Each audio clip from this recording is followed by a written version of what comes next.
A new co-host on a major platform is supposed to be a fresh start. But for Mona, just a month into her high-profile role on the Joe Budden Podcast, the past has come knocking, loudly. A scandal from years ago has exploded into the mainstream, and it's a story of broken trust, financial desperation, and a viral confrontation that changed everything. Today, we're breaking down the Mona scam allegations. This isn't about gossip.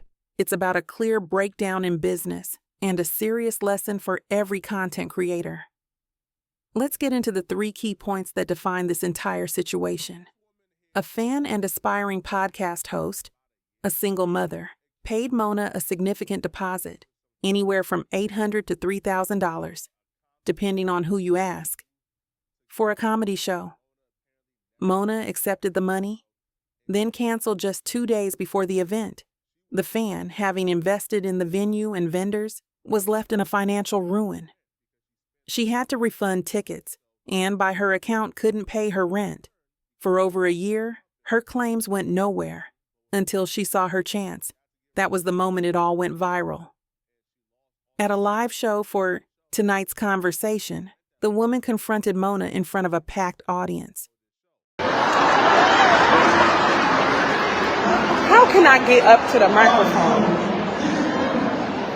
Scammer!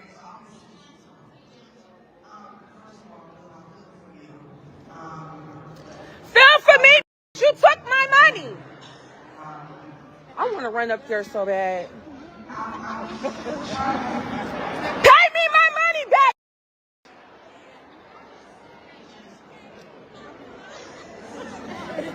Where the microphone at?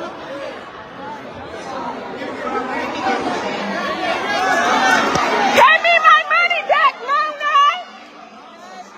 Pay me my money back, Mona! You scamming ass! Pay me my money back, Damona! You scamming ass! Pay me my money back! You ain't think you was gonna see me again! Damona, scamming ass! Scamming ass! Nobody gotta touch me! That's all my money! Don't touch me, I'm leaving. I was prepared to leave. Damona's a scammer! She a pill pumping scammer! Forcing the issue into the public eye. This wasn't a DM anymore. This was a public spectacle. Mona didn't deny it.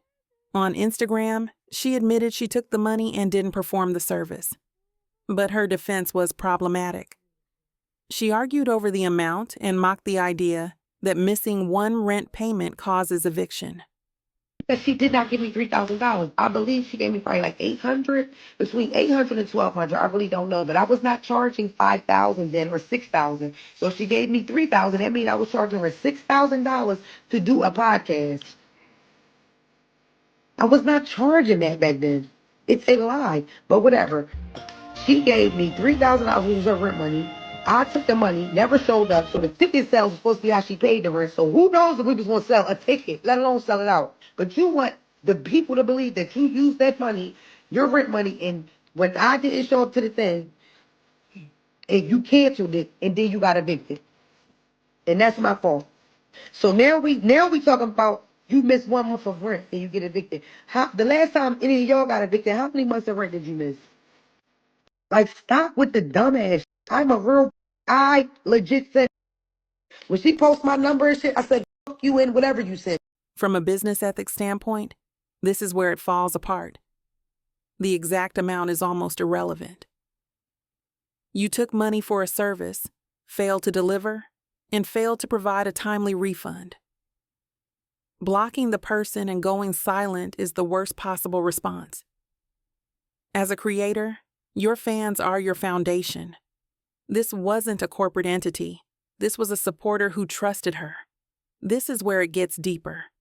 Tasha K interviewed not just the original accuser, but other women who claimed similar financial entanglements. One woman alleged Mona was in such dire financial straits before the Joe Budden gig that she would panhandle on live streams and even accept DoorDash orders as payment. Yes, I am a single mom. I started a podcast in my small town, Erie, Pennsylvania. Okay. I was a really big fan of Mona. So I reached out to her last year in April to come and do a live podcast. Okay. She showed up for that podcast. It went well to me. It was a success. It was great. She told the audience she wanted to come back to do a comedy show. So after the show, we planned on doing a comedy show. I gave Damona a deposit for the comedy show. So that show was April 5th.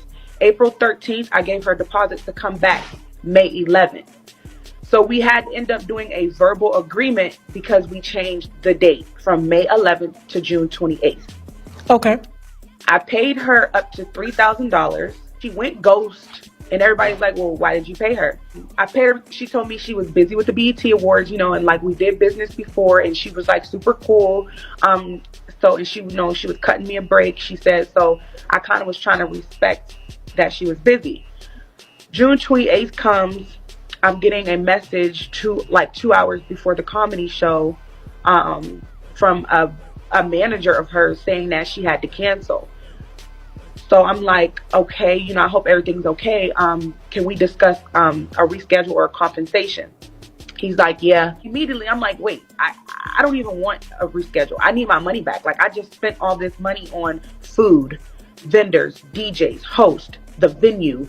Liquor. Like, I spent all my money. Like, I'm a medical assistant. I'm not this came from me. I'm a single mom. I issue refunds to people because why wouldn't she refund me? Like, a couple days went by and I had already refunded everyone. Now, 3 days later or so, it's time for rent. Everybody thinking, oh, you gave her your rent money. No, I did not. She was paid like 28 days before the show, and she never gave me a refund. They went ghost on me. They stopped responding to me. I then took it to social media, and she called me on the phone with lies and beating around the bush. She blocked me. She all this crazy stuff. How are you? I'm fantastic. How are you? You got something for me? Well, let me tell you about this Damona. So I'm from DC or whatever, and Damona, she's from Philly. Philly not too far from DC. So when I had met her during COVID. So I want to say this is July 2020. And it was just off some live shit. We was talking, blah, blah, blah. But then we got cool because Damona is Muslim. I'm Muslim too. So we bonded off of that. I know. We bonded off of that. We bonded, she's a single mother. I'm a single mother. We bonded off of that. We was just DM each other, talk to each other. It was a real friendship, following each other, everything. It was real. This was after the $1 million worth of game shit. They just stopped calling her. She told me they just stopped calling her. It was not no firing type shit. You let those don't even close it the same way. Yeah, they just stopped calling her. She was just it wasn't, I wasn't fired. They just stopped calling me.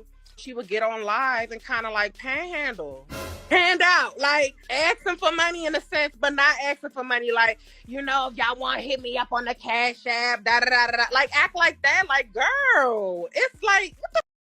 But she'll only do it, and she be like, oh, I'm telling jokes, y'all not sending me no money. She'll panhandle like that, and then she'll add you to the live, right? She'll add me to her live, and then she'll be like, hey, since I added you to my live, do you think you can send me $100? She on that mob radio shit Millie send me $20 all day. Yeah. Girl, to the point where homegirl so desperate, she'll even take DoorDash orders, girl. Y'all be sending her DoorDash orders? Girl, I had her address at one point. That's different. There's something I'm clearly not doing right on social media. The fuck? Did you send food for the baby too? Girl, no, I got kids myself. I can't keep sending you money. And girl, when you stop sending it, you get unfollowed. So she was out here on her Dr. Umar. It's a Philly thing. No offense to anybody from Philly, I guess. I guess it's just a Philly thing. I guess people from Philly, that's how they are. Once I'm through with you, I'm through. So, where does this leave us? Reportedly, Mona has now repaid the $3,000 in full. The immediate financial debt is settled, but the reputational damage is done. The bigger lesson here is about accountability. In the age of digital influence, your business dealings, especially with fans, must be transparent and honorable. Communication is everything. A simple, honest conversation years ago. I'm broke, I can't do the show. I can't pay you back right now. would have been far better than the viral explosion we saw. This serves as a warning to all creators. Your past business will always find you, especially when you finally make it. But I want to hear from you. What's the wildest part of this story for you? Is it the live event confrontation, the DoorDash claims, or the simple breach of fan trust? Let me know your thoughts in the comments below. If you found this breakdown insightful, hit that like button and subscribe for more clear-eyed analysis of the stories trending in our culture. Thanks for watching.